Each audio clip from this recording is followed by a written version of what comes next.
由东营社区关怀据点阿公阿嬷热情的结果表演，为丰富球场的启用甲开序幕。这座由中央补助1020万，台南市政府资助580万的球场，和民众来运动时，唔免阁烦恼拍日或者是落雨状况。市长王伟特希望大家多加利用。这个风雨球场事实上中央补助了1020万，市府自筹580万，总共耗资1600万。那这么多的费用，事实上，可以带来地方上许多便利啦。尤其如果碰到下雨天的时候，那这个或是这个白天太阳高照太阳太大的时候，那我们风雨球场就能发挥功能，不会免除日晒雨淋，而又能够专心运动的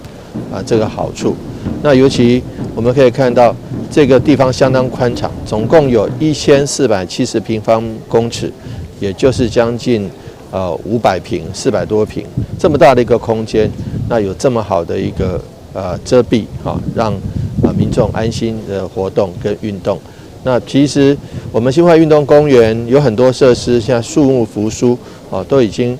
树木都已经很高了。那所以说有时候在树丛下，在树林下，有时候在风雨球场底下。都能够达到最好的运动效果。希望大家来运动，不要再找借口说什么下雨天，说什么太阳太大，